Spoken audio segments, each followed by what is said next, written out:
талтай шүү юу ч гэдэг ингээл ямар ч хамаагүй байдлаар юм хаа бүр тоглоом шогморлооморч би тэгмээргүй дээ. Улсын их хурлын гишүүд янзах чон баавга яадаг ч юм багууд хуваагдаад би шинжилээр хүртэл ярьжсэн те. За найр наадам яг хөө гэхдээ ер нь энэ хуваагдал бол Монгол улсад ч гэхээс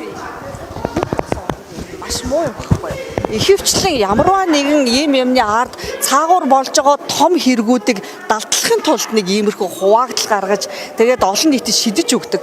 Тэрийг дагахгүй нөгөө одоо самбуу гишүүн сурвалжлагч байхдаа хэрсүү байгаарэ гэдэг шүү дээ. Тэгэхээр бид нар цөмөр өөрсдөө хувь хүмүүс өөрсдийнхөө тарих толгоогоор маш сайн бодож тэгээд фильтрдчихэж асуудалд альва сошиалд шидэж байгаа юмд маш бодолтойгоор хандж байгаасаа гэж би ард иргэдтэй хандаж хэлмээр л. Би тэр мэдээлэл бол олж хараагүй өглөөнөөс хойш баг хурал дээр байж байгаа дөнгөж завсарлаж байна. Тэгэхдээ хэрвээ үнэхээр тангараа зорчсон, үнэхээр үндсэн хуулийн цэцээр асуудал гарсан, үнэхээр хууль дүрм зөрчсөн бол улсын хурлын гишүүнч гэлтгүй ер нь ямар ч хүн хинэн ч байсан ерөөсөө тэр хийсэн үйлдэлтэй хэлсэн үгэндээ ч гэсэн хариуцлагатай хандаж юу шийтгэл бол шийтгэл хариуцлага бол хариуцлага хүлээж авах ёстой. Тэр нь бүх хүнд хамааралтай гэж үзэн зөвхөн эмэгтэй гişүүд, зөвхөн жагсаалтын гişүүд, зөвхөн инээ тэрэ гэж хуваагдахгүйгээр.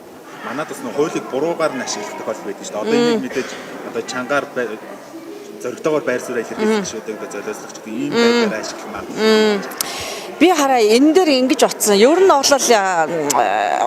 жишээлбэл эрүүл мэнд за би өөрийнхөө юм ярихад эрүүл мэнд гэхэд эмчнэр гэхэд өөрийн гэсэн арилжсан мэрэгчлэл байгаа шүү дээ. Гинтлийн мэсэлч манай жишээлбэл сайд байсан нэг хүн байна. Элэг хавдрын одоо тий мэрэгчсэн одоо чимбүрэнгээ сайд байна жишээлбэл.